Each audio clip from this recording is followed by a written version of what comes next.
Tervetuloa jälleen Cafe Raamattu-ohjelman pariin. Tänään me palaamme alkuun. Siinä mielessä me puhumme luomisesta. Ja me puhumme siitä, millaisia näyttöjä, todisteita luomisesta on ihan meidän ympärillä koko ajan meidän ulottuvissa, jos me vaan haluamme nähdä ja avata silmämme. Vieraanani on lääkäri Pekka Reinikainen. Tervetuloa. Kiitos Leif.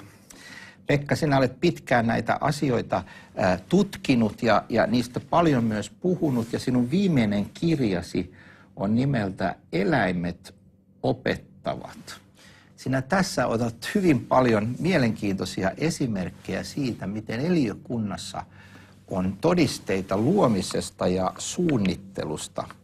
Ja lähdenkin tämmöisestä liikkeelle, joka tuli mulla kesällä mieleen, kun istuin meidän mökillä ja katoin, että kun kärpänen vaikka istahtaa tohon sun kädellesi, niin sä voit yrittää lähestyä sitä noin ja ei millään meinaa onnistua, että saa sen niin kuin nitistettyä, koska se pystyy lähteen tuosta lentoon sellaisella nopeudella, että mä yhtäkkiä niin kuin aloin miettiä, että miten ihmeessä se on mahdollista.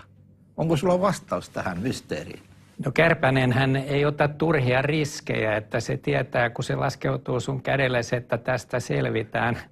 Ja silloin moottorit nimittäin käynnissä. Silloin koko ajan moottorit käynnissä ja niitä kahta siipeää se lyö yli 200 kertaa sekunnissa, kun se lähtee. Ja ainoa tapa saada se nitistettyä, siinä muuten menee enemmän teknologiaa kuin Jumbo-jetissä, kun sä nitistät sen, siihen voidaan palata, mutta on lähestyä sitä siitä kuolesta kulmasta, mihin se ei näe. Silloin näkökenttä melkein 360 astetta, mutta tulet siitä takaviistoon, niin sä nappaat sen, koska sä tulet siitä sokeasta pisteestä. Nyt kärpäset ei kyllä tykkää musta, kun mä paljastan tämän. Mutta se lähtee siis, moottorit on jo käy ja se lähtee siitä, etkä sä sitä saa. Ja kärpäsen laskeutuminenhan on vielä ihmeellisempää, että sehän ei liukastele, vaan se laskeutuu just siihen ja pysähtyy. Ja sitä on tutkittu, koska helikopterit ja lentokoneethan ei pysty samaan, niin on todettu, että se laskee millisekunneissa niin kuin 3 suunnasta tulevat ilmavirrat ja muuttaa sitä 250 kertaa sekunnissa tapahtuvaa siiven iskua, niin salaman nopeasti, jotta se laskeutuu moitteettomasti. Ja tämä on niin monimutkaista matematiikkaa, että pelkästään niiden matemaattisten yhtälöiden selvittäminen, millä lentokoneen automaattiohjaus pistää sen laskeutumaan, niin vie vuosia.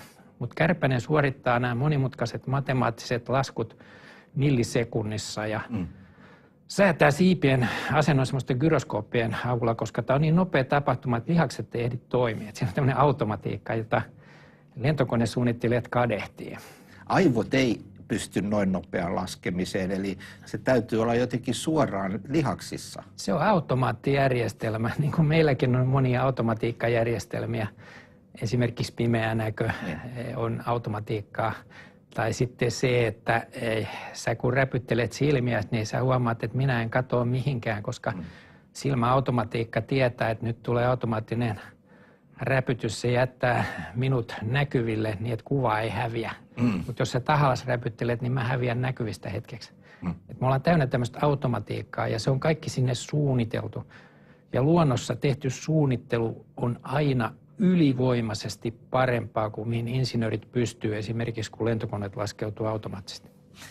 Tämä, minkä viimeksi sanoit, niin se on just minkä tässä kirjassa tulee niin voimakkaasti vastaan, että sä näytät monia esimerkkejä, missä ihminen on oppinut siltä eläimeltä ja ottanut hyötyyn sitä samaa tekniikassa, mikä on jo eläimessä. Vielä tuosta kärpäsestä toteat täällä, että sen saatiin selville se, miten se nopeasti se toimii, niin ottamalla siitä semmoisia kuvia, jotka otetaan 8000 kuvaa sekunnissa, niin vasta silloin paljastuu se hienosäätö. Se on niin hienosäätö, että se paljastuu vasta tällaisella uskomattomalla kameralla. Ja mä ajattelin siinä kohtaa sitä, että me olemme aika sokeita tälle ympäristöllemme, että me niin kuin nähdään koko ajan tästä pyörii näitä ihmeitä ja me itse olemme suuri ihme mutta me emme huomaa sitä. Niin kuin Raamattu sanoo tämän asian selvästi, meillä on tietty sokeus. Joo, tässä on oltu erittäin sokeata ja sanottu, että se on sokea sattuma, kun on tehnyt kaiken tämän, mutta nyt kun sitä ruvetaan tutkimaan ihan uudella tieteenalalla biomimetiikalla, eli tuossa kirjassa on niin kuin 2 pointtia, että siinä on 50 eläimen saarna siitä, kuinka ihmeellisesti ne on tehty, ja sitten jokaisesta ihmeellisestä tuotteesta se insinöörien ratkaisu, millä he soveltaa sitä tekniikkaan. Ja tämä on nyt paljastunut uusien kuvantamismenetelmien ansiosta, että siinä on sekä nostoa että kiertoa ja hyvin monimutkaisia liikkeitä näissä siivissä. Vielä monimutkaisempi tapaus on esimerkiksi sudenkorento, joka lentää taaksepäin, koska silloin 4 siipeä, se pystyy siihen. Kärpänehän ei lennä taaksepäin. Ja jos me otetaan vaikka hyttynen, niin sehän inhottavasti inisee, niin se ininä tulee siitä, että se lentää, heiluttaa siipiään 1000 kertaa sekunnissa. Nämä on semmoista teknologiaa, josta niin kuin pyritään tekemään tuotteita, mutta ei pysty. Eli luonnossa havaittava suunnittelu on ilmeistä ja se on aina 100 kertaa parempaa kuin mihin ihminen parhaimmillaan toistaiseksi on pystynyt.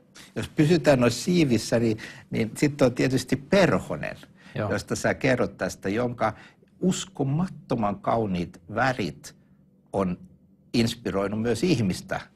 Joo, siinähän perhosen väriloisto ei tule muuta kuin pigmenteistä kuin punaisen, mustan ja keltaisen osalta. Ja kaikki ne muut värit tulee niin kuin prisman kautta, auringonvalo taitetaan semmoisessa nanorakenteissa. Aina saadaan siihen semmoinen pinta, joka sen lisäksi, että siinä on värejä, niin se välkehtii, joka aikaan saa semmoisen miellyttävän vaikutelman. Ja se perustuu tämmöisiin niin kuin pieniin päreen kaltaisiin rakenteisiin, joita on 10 000 neliösentillä ja sieltä tulee se haluttu väri.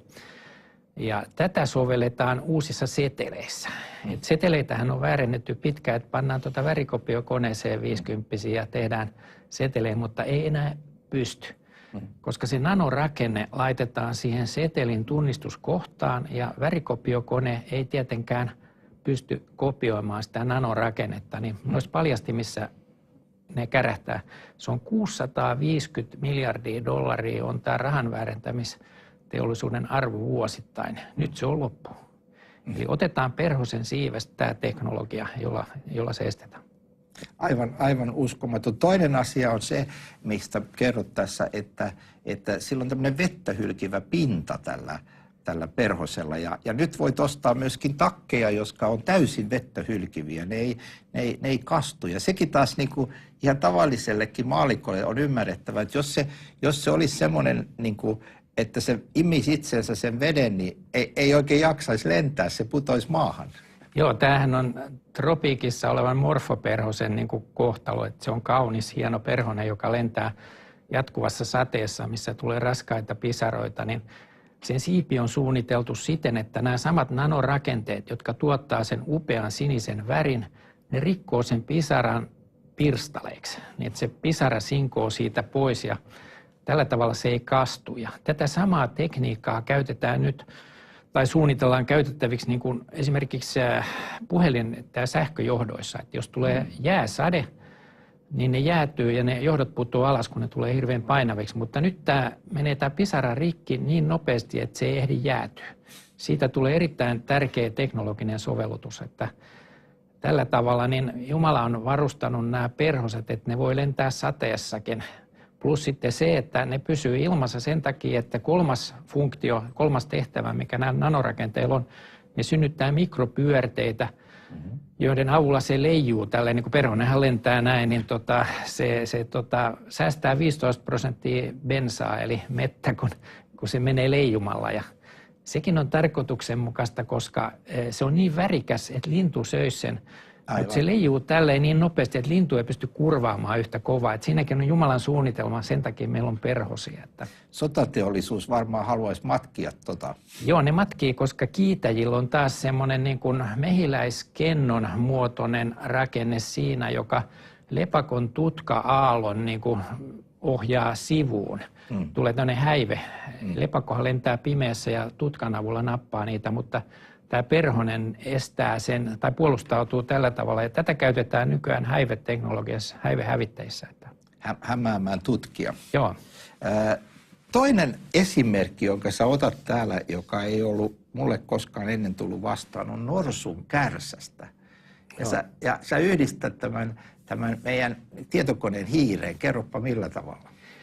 No, tämä kärsähän toimii sillä lailla, että se pystyy tekemään valtavan määrän toimenpiteitä, koska norsu tarvitsee sitä moneen asiaan. Ja kärsällä pystyy muun muassa nostamaan pienen ruohon korren tai sitten tarvittaessa vaikka tukin, niin kuin Intiassa työtä tekevät norsut. Ja tästä on haluttu tehdä robottikättä. Mulla on ystävä, joka on proviisori ja hänellä on iso apteekki ja siellä on semmoinen robotti, joka hakee aina lääkkeitä hyllyltä, niin se on hyvin haasteellista, koska se ei saa törmäillä mihinkään, sen pitää oikein ottaa. Niin tutkittiin tätä norsun kärsää, joka tekee hämmästyttäviä temppuja, niin kävi ilmi, että siellä sitä kärsää ohjaa 40 000 lihasta. Ja meillä ei ole tietoteknologiaa, joka voisi valmistaa robottikäden, joka yhtä aikaa hallitsisi se tietoteknologia 40 000 lihasta. On yritetty, mutta se ei vaan onnistu. Tämä kärsähän on siitä myös hauskaa, että se kuuntelee sillä kärsällä, se panee sen niin kuin stetoskoopin sinne savannin maahan ja se kuulee, mitä jossakin tapahtuu siitä tärinästä. Sitten se haistaa veden. Se kaivaa sillä veden esiin ja ottaa sieltä kosteudesta. Sitten se on semmoinen kohtelias, se hyväilee toisia norsuja kärsällä. Tai sitten se nostaa sen pystyyn ja töräyttelee sillä, niin leijonat juoksee karkuun. Et se on tämmöinen monitoimilaite. Se, mitä tässä kohtaa pitää mun mielestä tavallaan heittää haasteena niille, jotka eivät usko, että on luoja Jumala, on se, että jos sulla on tällaiset suunnitellut valtavat yksityiskohdat, jotka me voidaan havaita ihmisinä, kun me katsotaan sitä, niin miten olisi mahdollista, että siellä takana ei ole luojaa? Se on jotenkin täysin ilman logiikkaa, että jos sulla on sellaista suunnittelua, me voidaan se havaita, me voidaan todeta, että me ei pystytä tähän, tämä on liian hieno säätöistä, mutta sitten tulee yhtäkkiä täysin sokea toteamus, että tämä on syntynyt sattumalta. Sehän ei ole mahdollista, koska mitä enemmän DNAsta tiedetään, sen varmemmaksi tulee sekä suunnittelu että sen ohjaus. Eli näissä laitteissa, mitä luonto on täynnä, niin on ensinnäkin rakennus- ja toimintaohjeet yhdessä kohtaan, mutta sitten ihan muualla on sitten se säätely, semmoinen kontrollipaneeli. Ihmiseltäkin on löydetty tässä pari vuotta sitten 8 miljoonan kytkimen kontrollipaneeli, joka säätää näitä rakenteita ja ei ne voi kehittyä sille, että tuohon kehittyisi kärsä ja sitten toisessa tiedostossa kehittyisi sen säätelypaneeli. Ei se silleen mene, se on mahdotonta. Eli nyt voidaan tieteellisesti osoittaa, että tämä uusdarwinistinen näkemys on ehdottoman varmasti väärä. Ja tämän hän sanoi jo ateisti Nagel, New Yorkin yliopiston filosofian professori, hän sanoi, että Thomas Nagel, että tämä on melko ilmeisesti väärä tämä teoria, koska ei se pysty näitä selittämään. Sitten otetaan vielä muutama esimerkki. Meillä on tässä muutama minuutti aikaa, niin yksi, mistä sinä puhut täällä on hai. Joo, haikalahan on hauska, että se on kaloista nopeampi. Tosi miekkakala menee vielä 100 kilometriä tunnissa, kun se syöksyy, mutta silloin on vielä semmoinen herkku, mitä haikalalla ei ole. Silloin on tästä rasvarauhaset tässä. Nyt kaikki uimarit, kuunnelkaa, kuinka tehdään uusi ennätys. Se heittää rasvan siihen nahan päälle ja se rasva poistaa kitkaa niin, että se menee 100 kilometriä tunnissa, mutta haikala ei tarvitse sitä. Silloin on semmoinen karhea, emalimainen, pienistä suomuista muodostunut pinta ja kun huomattiin, että se syöksyy parhaimmillaan 80 kilometriä tunnissa, niin otettiin siitä mallia. Tuossa 10 vuotta sitten kaikki olympiauimarit vetäisi miehetkin päälle semmoisen koko puvun hainnahkaa ja ennätykset meni uusiksi. Nyt se on kielletty. Siinä on tarkkaan määrätty, montako senttiä saa olla sitä pintaa, koska se lisää vauhtia. Tämä otettiin nyt lentokoneessa käyttöön, että uusi Airbus, joka käy kurvaamassa tuossa Kanarialla edestakaisin, niin haipinnote säästää bensaa 1400 litraa sillä edestakaisen reissulla. eräs autotehdas laittoi kanssa niin uuteen urheiluautonsa haipinnoitteen vähemmän bensaa, enemmän vauhtia. Ja tätä käytetään myös koeputkissa. Laboratoriossa, kun pannaan tuommoinen haipinnoite laboratorioastioihin, niin ne hylkii bakteereita. Ei tarvitse steriloida koko aika. Että tässä on eräs aika mielenkiintoinen tapaus myös. Kun ajattelen näitä esimerkkejä, niin täytyy olla niin, että meillä on paljon enemmän löytämättä kuin mitä me olemme löytäneet. Joo, tähän perustuu se biomimetiikkatiede, joka on ihan uusi tiede. Tunnen biomimetiikan professorin Bristolin yliopistossa Iso-Britanniassa. Kävin juuri häntä tapaamassa tässä pari kuukautta sitten. Niin siellä on uusi Nokia, eli haetaan luonnosta upeita, nerokkaita, mykistäviä teknisiä ratkaisuja. Ohitetaan se kehittelyvaihe, tehdään suoraan tuote. Stuart Burgess teki tässä juuri tämmöisen vakoilukoneen, dronin, joka lentää tai yrittää lentää yhtä hyvin kuin sudenkorento. Ne teki sitä pari vuotta, vuosi meni matematiikan selvittämiseen. Ne teki sen, mutta ei se ole läheskään yhtä hyvä kuin sudenkorento. Eli sudenkorento niin kuin mennen tullen on parempi, siis parempi teknologia, parempi säätely. Mutta tämä osoittaa, että minkälaisia ratkaisuja sieltä on tulossa ja tähän kannattaa panostaa. Puhutaan sitten hetken kamelista. Mikäs ihmeellistä on kamelissa? Maallikon silmissä on ihmeellistä se, että se pystyy kulkemaan aavikossa. Se on valtava eläin, se tarvii aivan käsittämättömän määrän nestettä, ettei se uuvu sinne. Miten ihmeessä se on rakennettu? No mä sanoisin näin, että Jumala teki kamelin, että tietäjät pääsis katsomaan Jeesuslasta sieltä pitkän erämäämatkan päästä. Että siinähän se on ainoa pirssi, millä pääsi. Hevonen ei olisi pystynyt samaan. Että kamelihan kulkee jopa runsaan viikon syömättä ja juomatta. Se pystyy, sitten kun sille tulee jano, niin tankkaamaan yhdellä kulauksella 200 litraa vettä. Mutta se säilyttää sen veden silleen, että se laskee yöllä lämpötilansa 34, jotta silloin on varaa nostaa sitä hikoilematta sitten siinä kuumassa. Se nousee 38 ennen kuin se rupeaa hikoilemaan. Se eväsreppu on pantu sinne selkään sen takia sellainen rasvamöykky, että jos se olisi siellä nahan alla, niin se kuumenisi liikaa. Sen lisäksi uloshengitysilma, aavikollahan on aamulla kylmä, niin kun matkaajat, ihmiset, hengitys höyrystyy, kamelilla ei, koska se ottaa talteen sen uloshengitysilmasta tulevan kosteuden nenässä olevien laitteiden kautta. Lisäksi jos sille tulee pieni hätä, niin se ei hukkaa sitä vettä sinne pienen hädän mukana, vaan se tiivistää sen virtsansa hammastahnan kaltaiseksi. Että nämä kaikki teknologia on ihan sitä varten, että se pystyy todella syömättä ja juomatta meneen 8 vuorokautta ja lähes 100 kilometriä.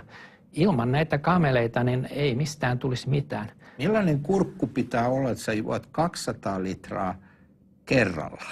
No mä olen tutustunut kameleihin. Itse olen useastikin ollut kamelin selässä ja nehän on upeita eläimiä ja ne on tosi niin kuin persoonallisia ja hienoja. Ja siellä on rakennettu se sillä tavalla, että kyllä se niin kuin juo sen, ei se nyt sitä yhdellä kulauksella juo, mutta se juo 200 litraa ja se pystyy niin kuin myös, kun se pystyy menettämään niin paljon painostaan, niin kuitenkin se menettää, niin silloin punasolut veressä erityisvahvoja, ettei ne hajoa. Ne on semmoisia soikeita. Sekin tarvitaan kaikkeen tähän hommaan, niin kuin punasolujen rakenne. Mehän kuoltaisiin, jos me menettäisiin tässä 20-30% painostamme nesteenä, mutta nämä ei. Ja kamelihan on sellainen kaikki ruokainen, että kyllä sen kurkku kestää, niin kuin vesihän menee, mutta sehän syö kaikki vaikka nahkaa tai luita tai mitä vaan, jos ei ole muuta ruokaa ja suolaisia kasveja. Että sillä on erittäin kovat hampaat. Et muistan Negevissä, mä olin kamelin selässä ja mulla oli taskus pähkinöitä, niin se takana tuleva kameli tuli nuuhkiin siihen niitä pähkinöitä. Niin mä ajattelin, jos toi purasis mun reidestä, niin siitä lähtisi pala. Niin. Et se on sen verran niin kuin, kuitenkin voimakas eläin ja vahva. Että sitten ne tassut on niin kuin 2 jälkiruokalautasta, sillä on 2 varvasta, niin ettei se uppoa hiekkaan. Niin.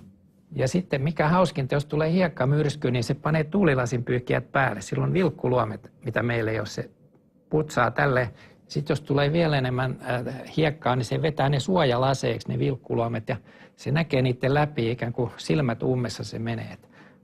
Ei me hiekat silmiin, joka tekisi sen sokeaksi taas. Niin tekisi, että tämä teknologia on mykistävää kerta kaikkiaan. Sitten pakko ottaa esille mun ehdoton suosikki tässä myöskin tikka. Nimittäin kun meillä on tikka siinä meidän kotitalon niin kuin lähellä, niin mä oon monesti pysähtynyt, kun sen kuulee aina ja sitten alkanut miettimään, että millainen pää pitää olla. Että sä taot sitä tollaisella vauhdilla ja voimalla täysillä. Että jos mä tekisin niin vaikka musta millainen kypärä päässä, niin mä olisin vammainen sen jälkeen. Joo, se olisi tyrmäysisku. Muille linnuillehan se olisi tyrmäysisku. Ne menettäisi tajuntansa tai saisi vähintään pahan migreeni. Mutta tikalla on useita erilaisia rakenteita, jotka mahdollistaa tämän. Ensinnäkin se pää on kuin tämmöinen kevlar-kypärä. Se on paksu ja onto se kallo. Siellä kallon sisällä on vähän nestettä, että se ei hölsky siellä, niin kuin meidän aivot hölskyy sellaisessa vesipussissa. Sen lisäksi se iskun suunta on silleen suunniteltu, että se tapahtuu aina samassa suunnassa, mutta se, mikä on jännä, on silloin lihaskypärä. Eli tikan kieli, jota se tarvii, kun se nappaa hyönteisiä, ampuu ne sillä kielellä, niin se tulee ulos oikeasta sieraimesta, sitten se kulkee tässä. Tässä se jakautuu kahtia niin kuin lihaskypäräksi. Sitten se taas menee yhdeksi ja tulee täältä nokan tyvestä ulos. Ja tämä jännittyy samoin kuin niskalihakset millisekuntia ennen kuin se nokka osuu siihen puuhun, jotta otetaan se iskun voima vastaan näihin jännittyneisiin lihaksiin, ettei ne aivot siellä hölsky.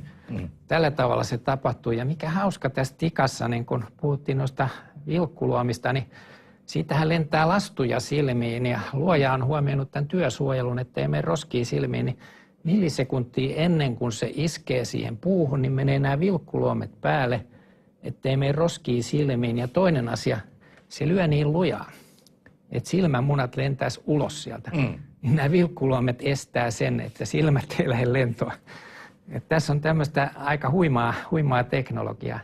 Ja se on hauska se kieli vielä, kun se ampuu sen 10 senttiä sinne sisään, niin siinä on päässä niin kuin harppuuna semmoiset piikit, mihinkä se tarttuu. Ja se on niin kova homma tehdä se reikä, että se on varmistettu silleen, että siellä on harppuunan lisäksi siellä on erikeepper-tehdas, eli liimatehdas, että se tarttuu sekä piikkeihin että liimaan. Sitten se vetää sen suuhun ja sitten on ongelma, kun se ei irtoa siitä liimasta, niin suussa on rauhaset, jotka erittää ainetta, jotka liottaa sen liiman ja sitten voi nielasta. Sitten tämmöinen. Aivan uskomaton. Ja nokka on muuten itse terottuva. Et meidän taltahan tylsyy, jos me tehdään hommi.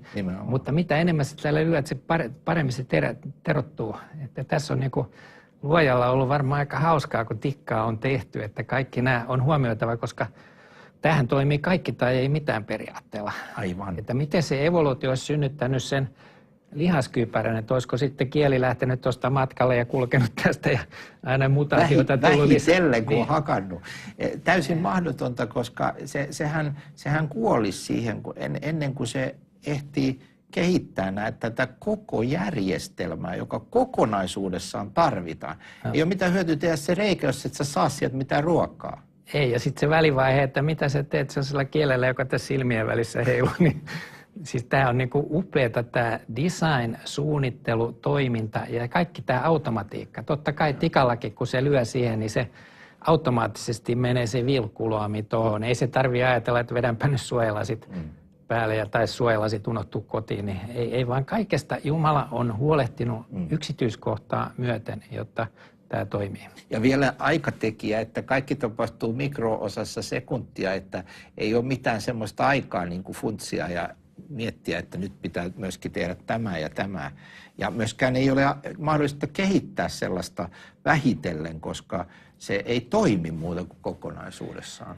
Juuri niin, että kaikki tai ei mitään. Että tämä on niin kuin luomakunta on täynnä tämmöistä yhteispeliä. Eli kaikki niin kuin toimii kokonaisuutena. Että esimerkiksi me emme eläisi montaa viikkoa, jos me ei saataisi B12-vitamiini.